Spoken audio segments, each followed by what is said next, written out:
And good evening and welcome to City Focus. I'm Marty Olsen, your host, and tonight I'm joined by my friend and yours, Tony D'Angelo. And Tony, I want to thank you for making the trek in from my the pleasure. northeast corner. So Thank welcome you to the for program. having me. And hello, everybody. I've met Tony quite a while back now. But you've been a regular guest You're on Lee Elsie's program, Yeah. and I've enjoyed your commentary there. And I had the chutzpah to invite you to come down here to Waterford and to this August set to offer your it's a thoughts and beautiful set. commentary and kind of a freewheeling discussion of the It's issues a of the day. And, Beautiful set. and I appreciate you. I doing appreciate that. you having me, Marty. So thank you very much. I know you tend to hone in on state issues, but I think we'd be remiss if we didn't have a little bit of a chat on what's going on at the international level here. Oh, yeah. Between the Israel and Gaza, and it's almost forgotten, but Ukraine and Russia. From where you're sitting, are these all isolated, or are we working ourselves toward something a bit more global in nature? I don't think you ever can say it's isolated in the sense that when you see what appear to be two disparate entities, Ukraine and Hamas, moving towards the United States, there's got to be some commonality there. Now, if past practice is any indication, people working against the United States somehow will become allied until it starts to be, okay, it's either me or you, let's not worry about them. But I definitely think there's some unified forces. And we know with some major money and some major people with major designs on the world. Not in a good way. Do you see Iran taking a public proactive role in this? What's going on? I mean, they're being accused of being involved, and I think many clear-headed folks would concur to that. Yeah. But, and what about China? And are they just laying in the weeds, or are they looking at this and assessing whether is this a good time to open up another front with Taiwan? I think China might be more interested in the Middle East than one might think, only because they want the resources. They want the land of milk and honey. And that would fall in line with biblical prophecy, which I believe. But I think they have a very, shall we say, a hungry eye towards the Mideast. And Taiwan, I think they just feel is theirs. But yeah, there's a lot of unification at work here, I would believe.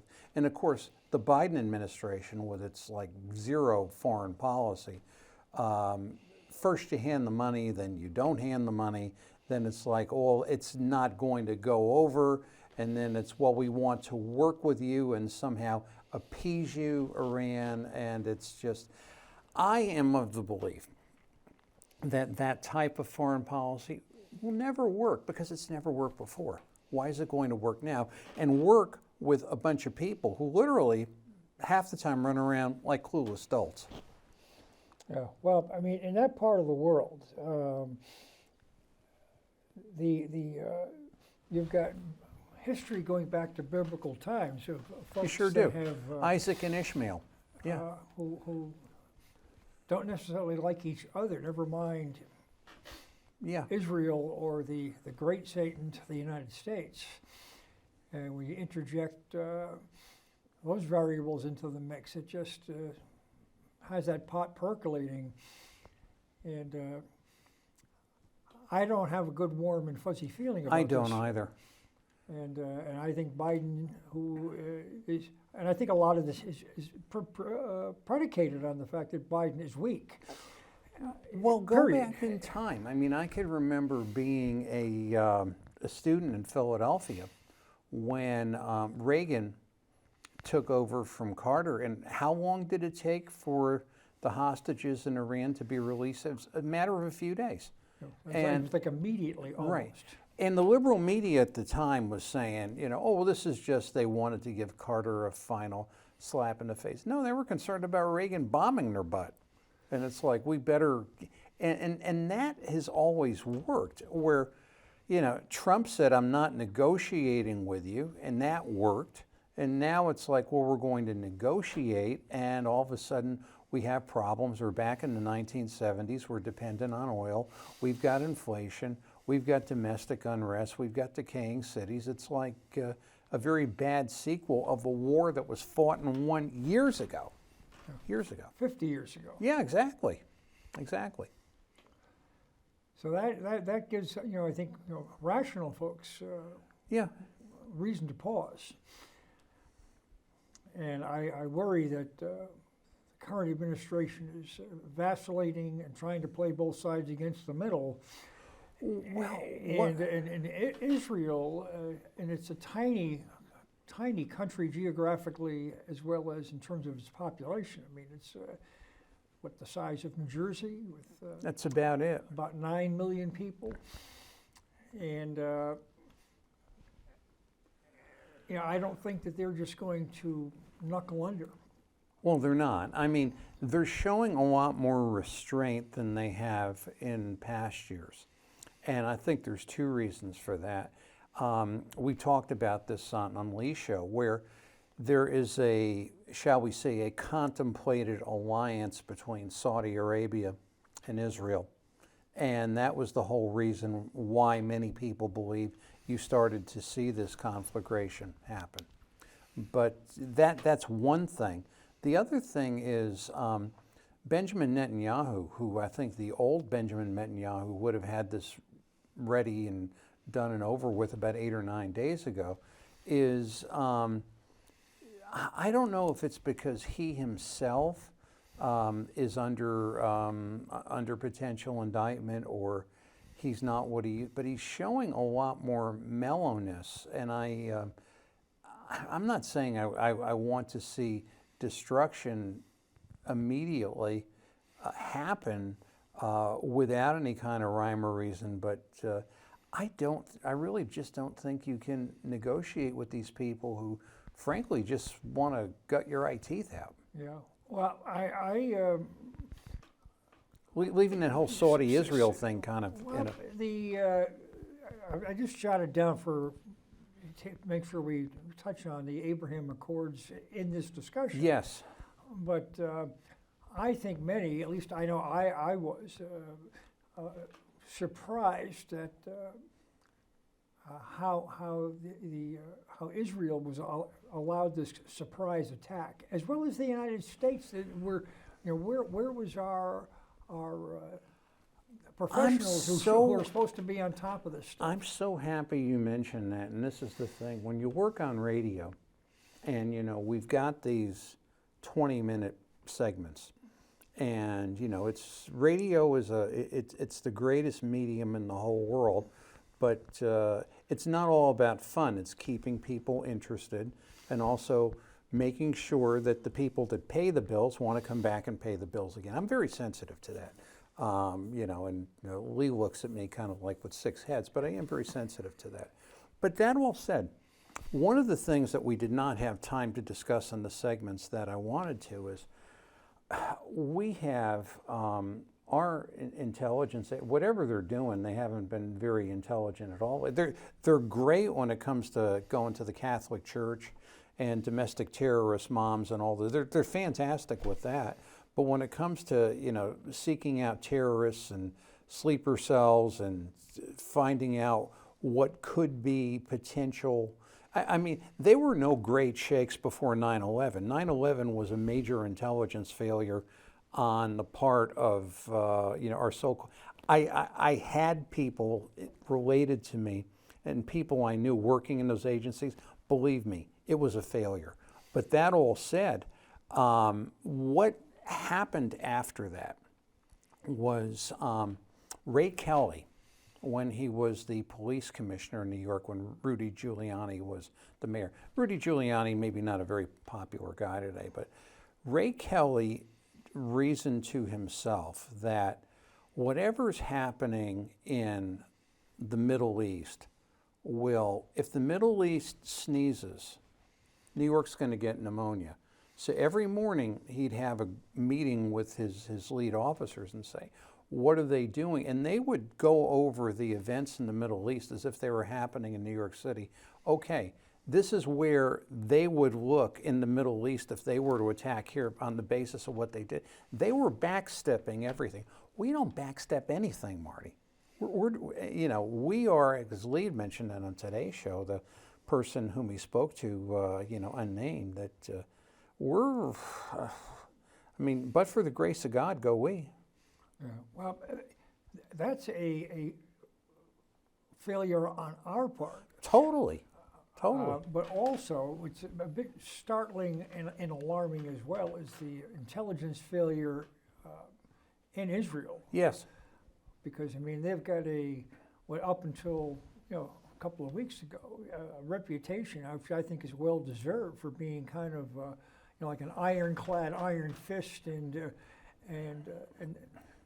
when they come back hard and fast and relentless. That's Israel, yeah. And we're not seeing that this time. No. And Netanyahu's statement immediately after the attack gave the impression of that quick hit, relentless, hard, kind of a typical what you would Israeli expect, yeah. response, which has not been forthcoming. No, it hasn't, and I think that there's, that concerns me. I don't know if it's rooted in not wanting to tick off the Saudis in the economic accord and what they may do together, but I think. What about ticking off America? Ticking off America. The Democratic Party and administrations for history, going back to the formation. We're talking about, Jimmy Carter off the air. Of being, I would say, soft on Israel. They're trying to placate the bad guys. The terrorists, and that just is a policy failure. Well, yeah. Time after time after time. And the accord between Saudi Arabia and Israel concerns me, just because we know how trustworthy Saudi Arabia has been, cough spit, and to think, okay, well, we're going to work to a constructive peace, but yet we're going to do this as we hurt the integrity of the state of Israel.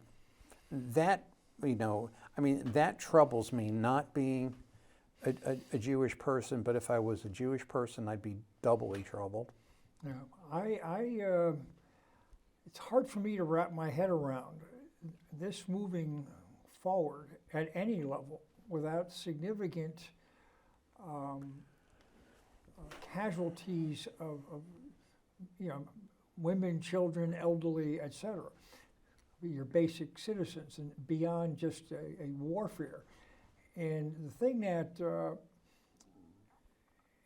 makes it even more daunting is the immediacy of what you might call news.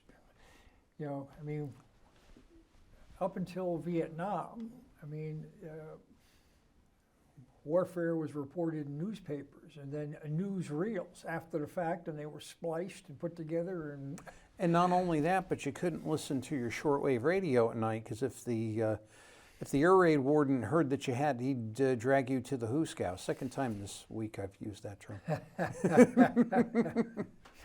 But starting with Vietnam, when you start having the news reporters in the field, and you're watching the war on your screen.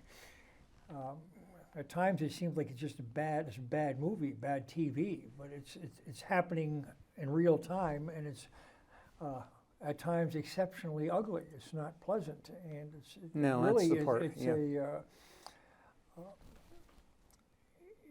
puts a little horror show into your nerves and your senses. I mean, it's kind of hard to wrap your head around. So, is this actually happening? I can't believe what I'm seeing. Well, and to the point of what we discussed earlier about all of the young people that are pro-Palestinian protesters, and they're busily in their extremely dangerous and bullet-ridden college campus existence are yelling death to Israel and from the river to the sea and all this kind of stuff, and not realizing that when you have a war, you've got guns and knives and planes and bombs and tanks and all kinds of armaments, which of course use great amounts of fossil fuel, which of course goes against their religion.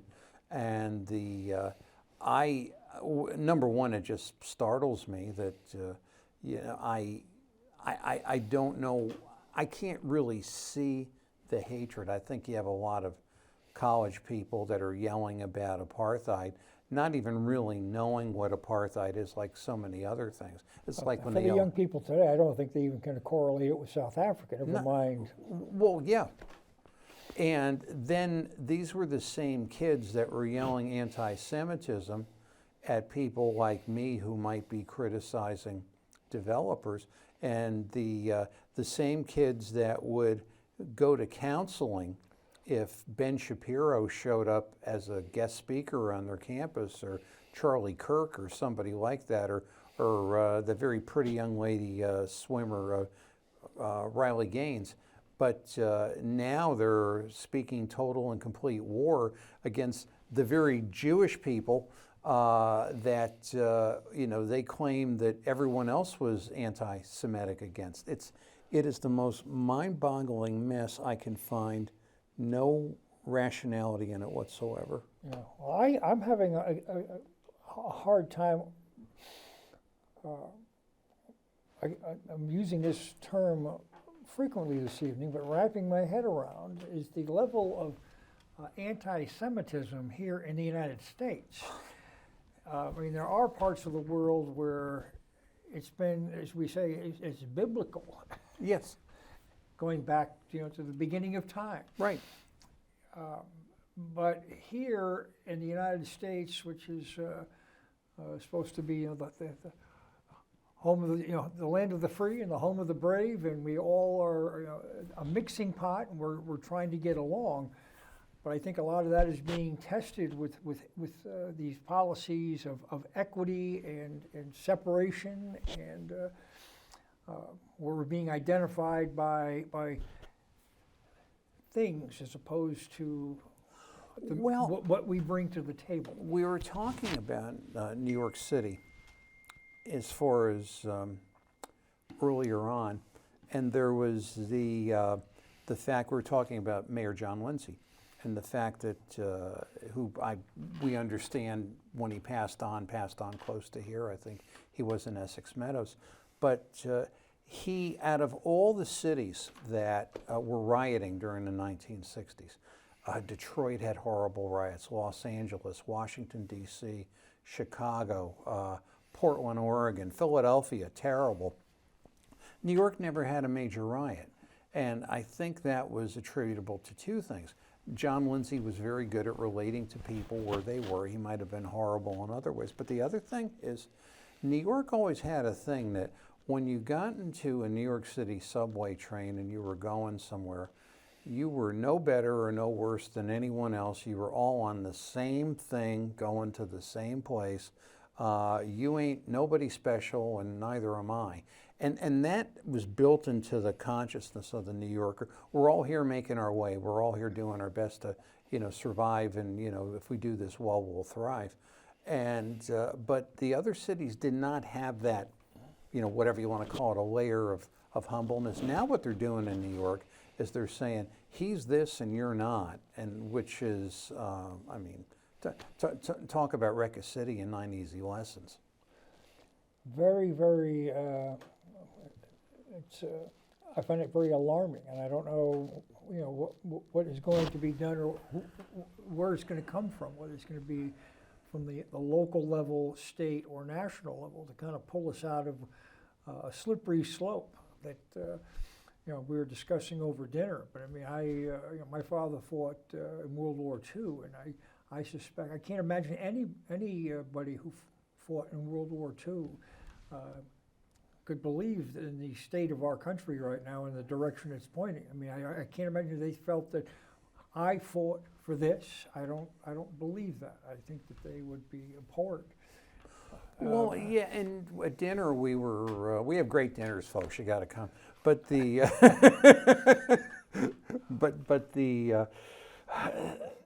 Eddie Koch, who was the mayor of New York in the 80s, and, yeah, pretty much in the 80s, I think. I don't think he made it to the 90s, but he was a Democrat. He was very socially liberal, way liberal before his time. May have been a gay man. Back in those days, you did not come out of the closet. You kept that to yourself. That's agree with it or disagree with it. That's the way it is, or was. But the one thing is that he was an incredibly proud Jew. And if he had saw these protests going on in his city against Israel, he'd have everybody arrested. He would blow a gasket at that. Because New York, in his mind, was the one place where Jews could come to live free and run their businesses and prosper and be safe and do well. And he believed that. Of course, a lot of the old Democrats are a lot more sane than the current day Republicans, but that'll leave us here till 11 o'clock at night. But it's mind-boggling the level of hate that's emanating from our Me too. higher levels of education and institutions, the Ivy League, the Harvards, the Yales and Columbias, The Democrat, et cetera, that what's spewing forth from these places is absolutely breathtaking. The Democrat Party has become the party of the faculty lounge, where you can construct your little ideological bubble of how life should be, having no idea of like real economics and what it takes to make a real dollar and what it takes to go out and work in a job that's not supported by a state or federal government. You mean like wind power? Yeah, like wind power. And I'm not against people working for state or local governments. I do, as you know, tend to rail at the fact of when they think they're making policy that's beneficial for the non-public sector, and then they're ducking a fastball back from me. But they start to look at these things and say, well, this is how it should be. And if you don't agree with me, you're all these horrible names, and you're racist, sexist, anti-Semitic. They just run the laundry list out. Exactly, and you're every single one of those things, and plus you got a nose full of nickels. They have no sense of anything. And what's happening now, which I think is actually kind of funny, sad but funny, is the protesters in these universities who are saying, free Palestine and kill Israel and all this, a lot of the benefactors to the schools, the fine institutions of higher learning, Yale, University of Pennsylvania, Harvard, are Jewish people, and they're coming, I ain't giving. I ain't going to give to you anymore. This is what you're going to do. I'm going to pull my endowment. Not only that, but does it come to a point where, and believe me, this is a big legal question, where Grandpa decided to have the class of '54 field at University X? It's like, well, you took this money and you took it under false pretenses. Now give it back.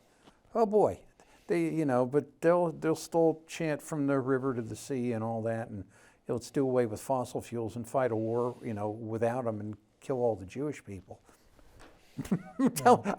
I'm lost. Yeah. I'm told.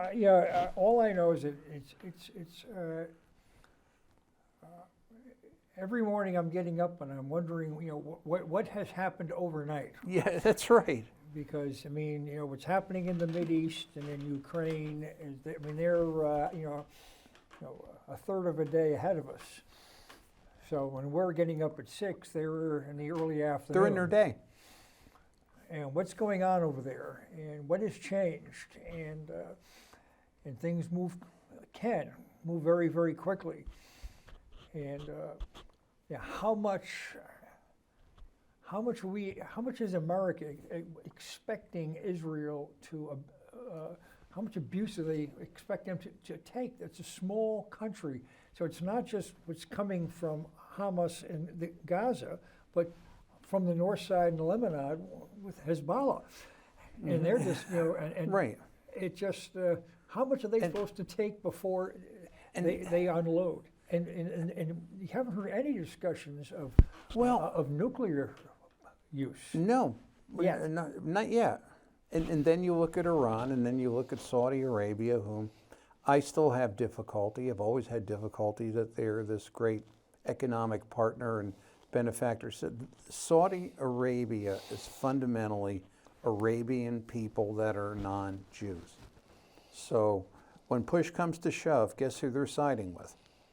And of course, we have that influence here in our state and other places. And what are they planning to do, and how are they planning to do it, and how will that impact our security? Of course, no one, other than you or I or several others, will ask those questions here.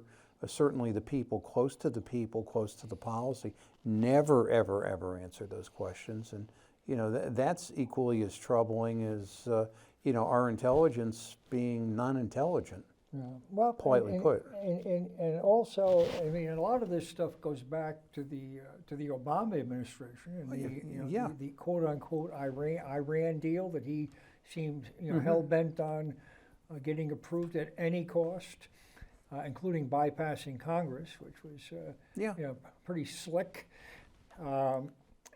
And Biden is taking this to the nth degree. And Trump tried to pull it back and did during his tenure, but it's was just all going undone. back and forth because you got a new administration. And I just think that we've got to be the Iranians have done nothing since the Shah has been overthrown to where the United States should feel comfortable with them or trust them one iota. You'll get no disagreement from me. And there's so many, and then you come down to what caused war. I believe the most plausible, anybody's guess is as good as anyone else's, the most plausible thing was Hamas was very angry at Israel for buddying up with Saudi Arabia. I could even get a little bit more sinister. It was like, to your point of where was intelligence? Well, did the Biden administration want to see a war and a war end relatively quickly so they could turn to the world in 2024 and say, you can't let Trump back here. Look at what we did. Look at how well we did it. We sided with our ally. We're steady. He's crazy. He may go to jail at any moment. That's not without the realm of possibility. Well, I remember going back to the Clinton administration. It was a movie, Wag the Dog. Exactly. Whenever I'm pressured, we'll start a little something somewhere. And so I think, that, and at that time, Clinton was under a lot of heat, primarily with his own investigations and impeachment and things of that ilk. So yeah. Sometimes it's not always what you see on the front page. Oh no, yeah. Well, I'll tell you, folks, you're watching City Focus. I've got Tony D'Angelo in keeping me company this evening, and we're expanded a little bit beyond the realm of New London today. We've been kind of on more of a global realm, but we are live, and if you'd like to call in, please do. The number is 860-440-3154, and we'd love to get your contributions on any topic that's on your mind. It could be what's happening on the other side of the world. It could be here in the state of Connecticut or right here in our local backyard. And one of the things that's moving it back to the state a little bit, for those folks who are hostile to fossil fuels, is that many folks will be arguing for enhanced rail service. And here in Connecticut, we have, as we speak, the state of Connecticut's looking DOT to cut back on Shoreline East service and Metro North service and raise fares. So that seems contradictory to the policy of reducing carbon emissions. Am I misreading that? No, I don't think you are. I mean, this has been the dilemma in Connecticut since time immemorial. How many times does Connecticut have to go through the exercise to realize that Field of Dreams was a movie? You know, if you build it, they're not going to come because you built it. And Connecticut is always doing that. I mean, it was, you know, it was the busway to nowhere in New Britain. I was going to ask you, it's funny, you must be reading my mind. I'm saying to myself, I got to bring this up. Now, what's the status of that busway between New Britain and Hartford? It's there, I imagine, but it has no, what ridership? I mean, it's become a non sequitur. I think it's, you know, it's kind of like going the whole way of all the other wonderful projects in Connecticut, like Dunkin' Donuts Park, which is still mired in litigation. You know, the Rockcat should have never left New Britain. We were talking about that years ago on the sports show. But, you know, the state built a brand new stadium down there. Brand new stadium, you know, and it's just... kind of similar to what's in Norwich. I mean, yeah. It's newer, and then they boogie. And right. And, you know, when you get to that thing, they never, ever, ever answer the question as to when all the improvements are made and all the capital, what's the commitment of the parent to stay, and you get a humana, hiya, hiya, hiya. And that's the way it's been forever and ever and ever. So I think to your point with the trains, I did a video show on that about the Ned Lamont, the Bloomberg interview. He was talking about how we needed more money for the trains, but yet the ridership isn't there. The ridership isn't there because, not for nothing, the state's got no economy and it's losing population, but the work-at-home economy has grown, so people aren't commuting.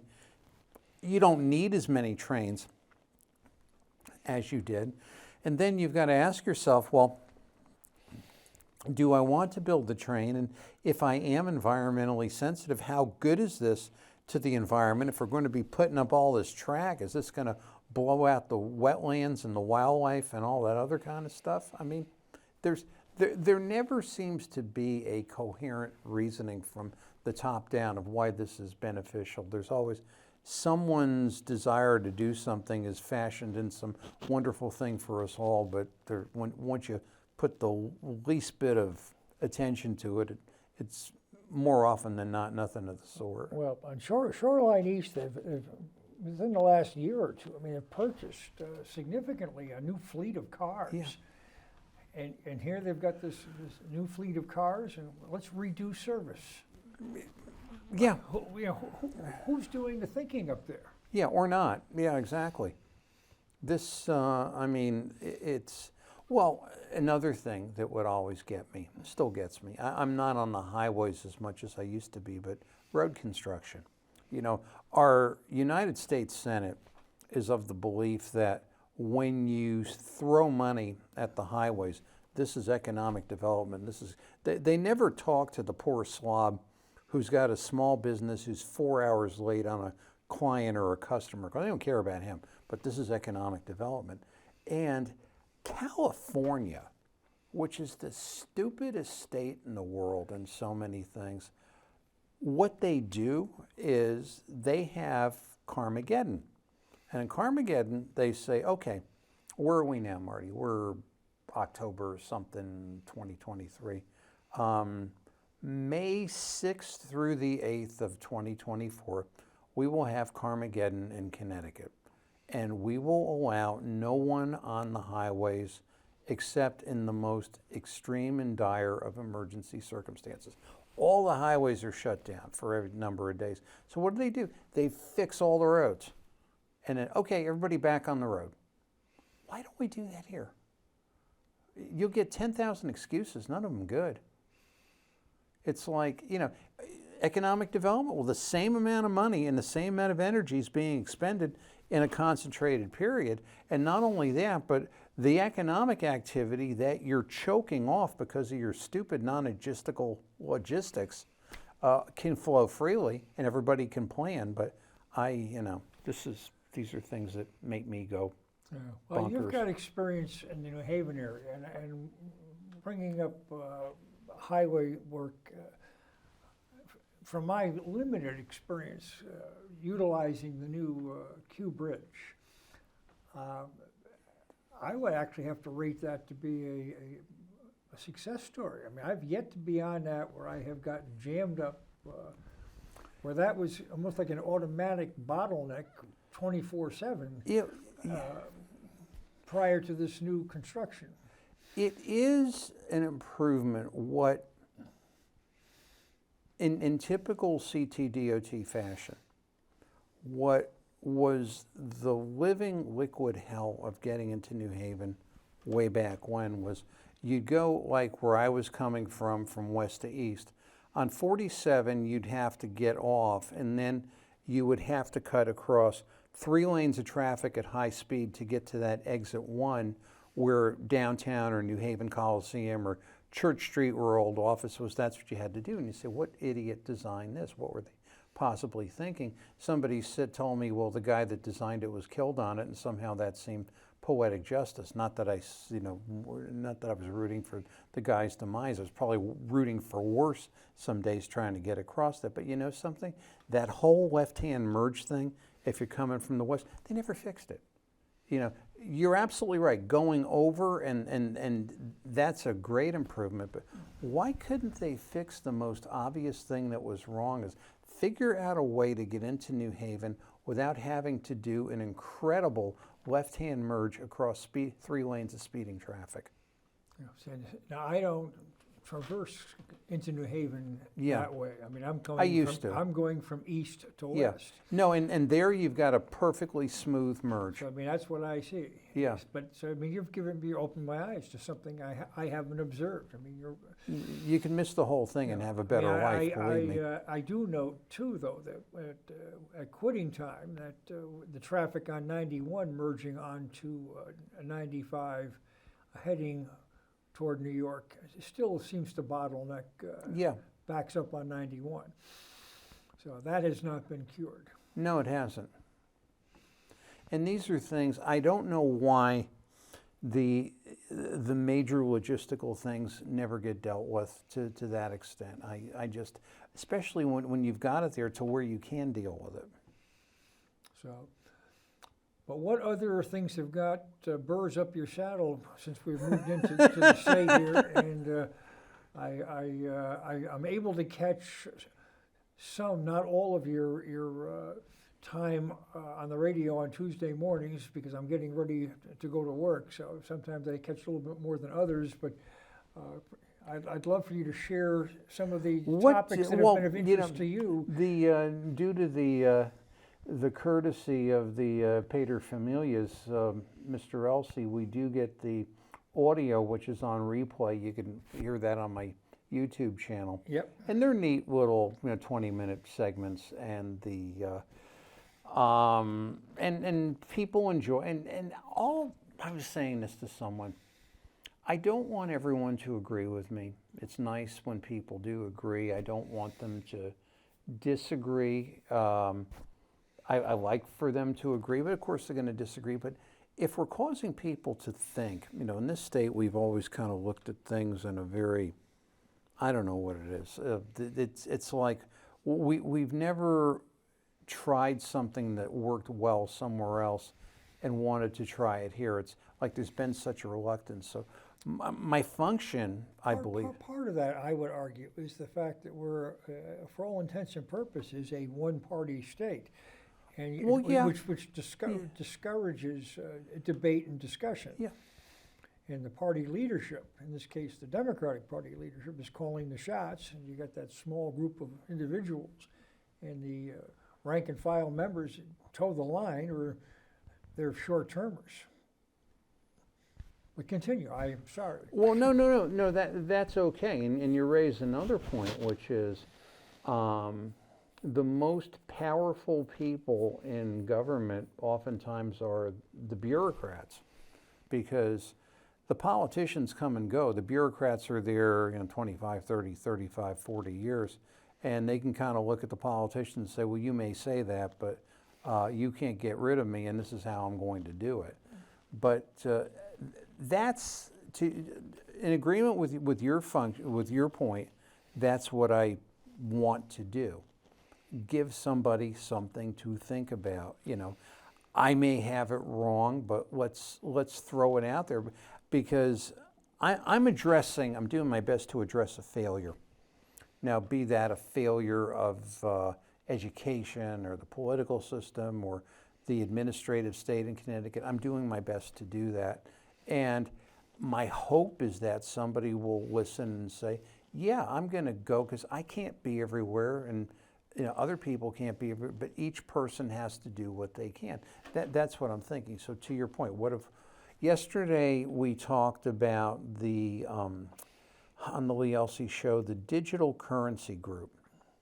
And the Digital Currency Group, for those that have been not following, is an equity investment that was part of the investment portfolio of Anne Lamont, our wife of our governor, Governor Ned Lamont, the unaccountable.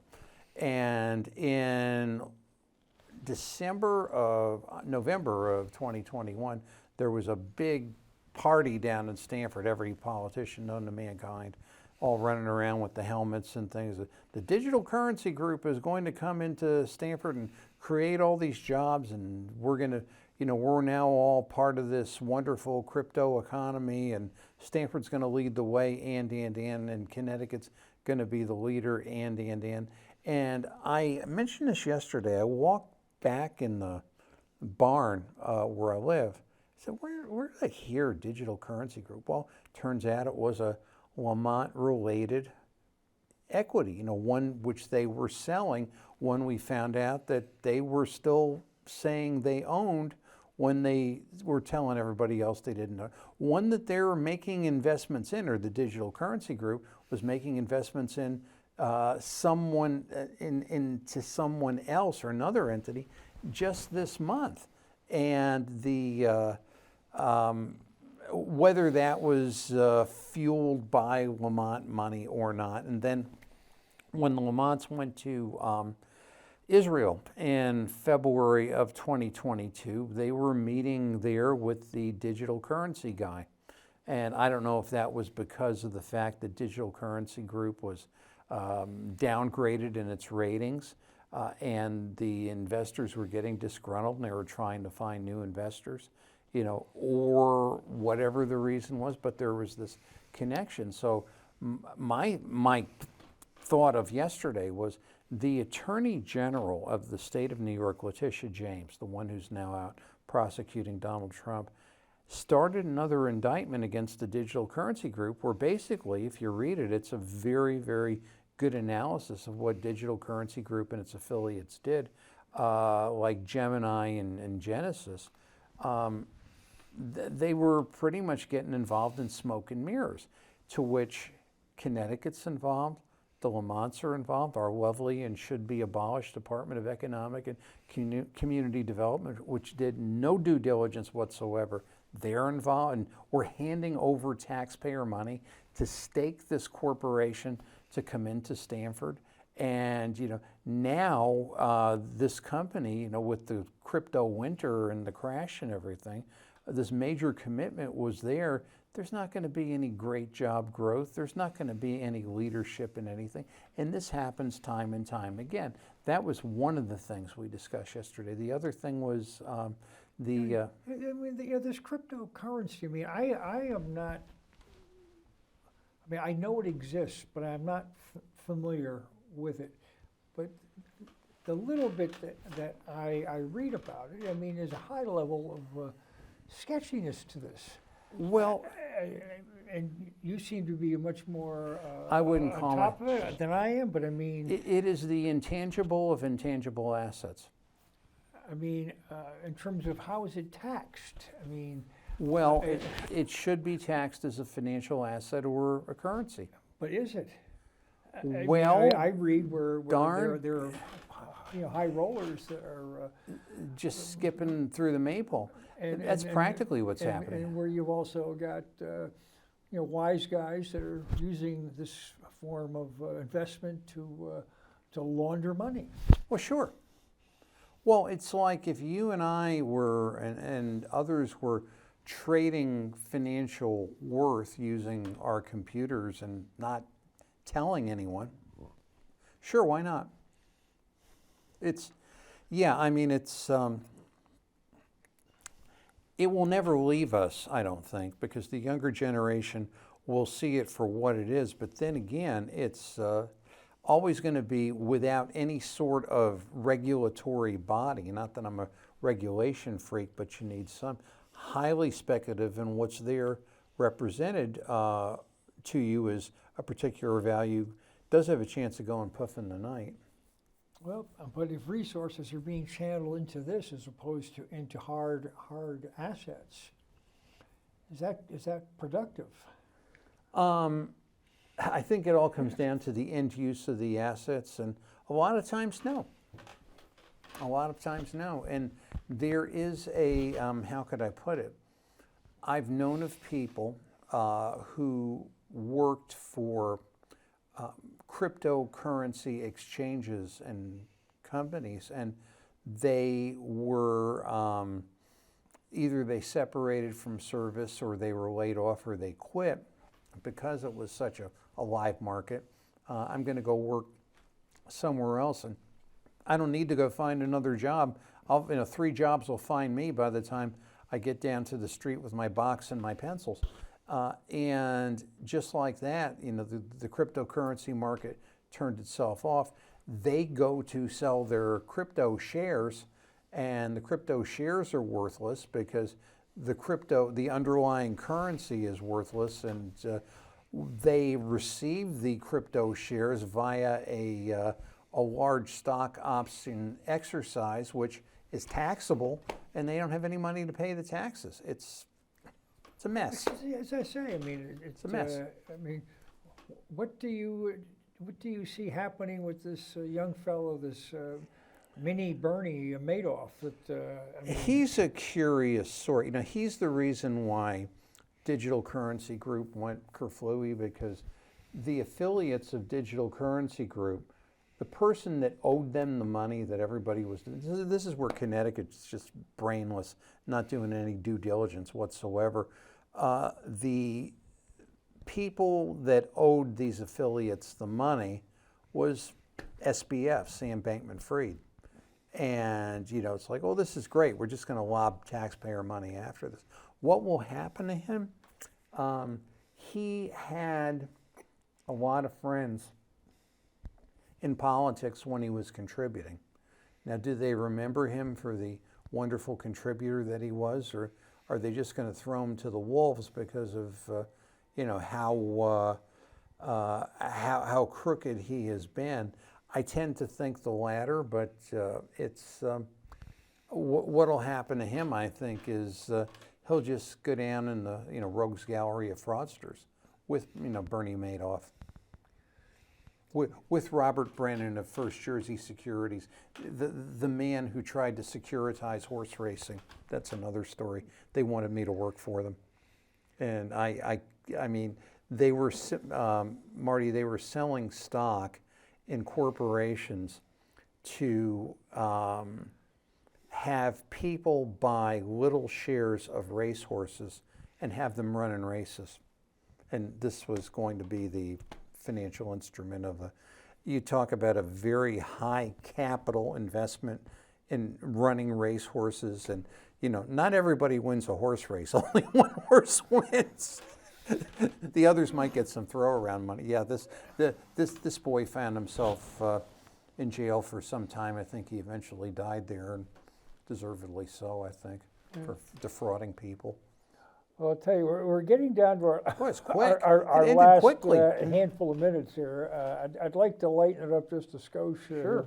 down the stretch. Have you been following baseball at all? We've got a World Series coming up. Yeah, I see that. I'm still very angry at baseball. I'm very angry, and starting in 2021 when the All-Star game was taken out of Georgia. That to me was the sports. I mean, I'm a kid that grew up watching Howard Cosell. You cannot separate the political conscience from the social conscience from the sports conscience. You can't separate that. But when it happens properly, it happens where these things just move along with society. But for this idiot to come out and say, well, I'm not going to put the All-Star game there because what they did was wrong, was a totally brainless exercise. And I'm still seething over that. Yeah, well, I concur with you on that, and I quite frankly, and we've discussed that here, and I've discussed it in other platforms. Since the George Floyd incident and the fallout, I don't really care what individual athletes do or their politics. Yeah. That's their business, whether I agree with them or disagree with them. But I do have significant issues at the professional level when you have the teams and leagues delving into politics, which I find, what's been going on the last handful of years, quite distasteful. I mean, un-American in many instances. And I think that it's turned me off tremendously. As a long-time season ticket holder with the WNBA Connecticut Sun, and when the team in that league decided to turn hard left, I turned off and turned out. I don't need this. I'm not going to support this.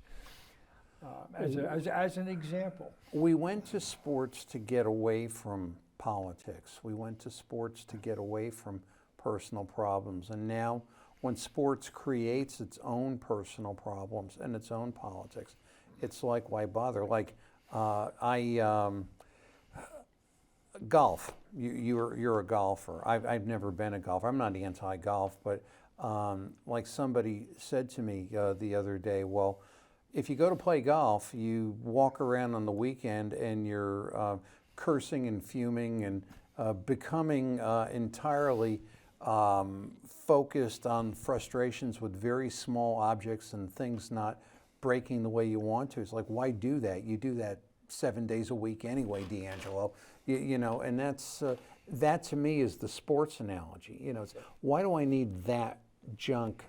I want to get away from that junk. You know, I want my sports to be sports. Well, and I would concur. I mean, that's one reason why, I mean, for many years, I mean, I have segued into more college athletics and college sports. Not that they don't have their politics, but it's the young people are playing for the most part because they want to play. They're not going to become professionals. They're Right. just the small. They're just blessed to be there for the time. Yeah. Well, I'm getting a cue here that it's time to call the show to a halt. So I think we will do that so we don't go out with the credits. But I wanted to thank you, Tony, for coming in. Thank you for having me. having me. It's always a pleasure. Thank you, everybody. I hope we'll have you back soon. And folks, you've been watching City Focused, and we'll be back next week. Same day, same time. Good night.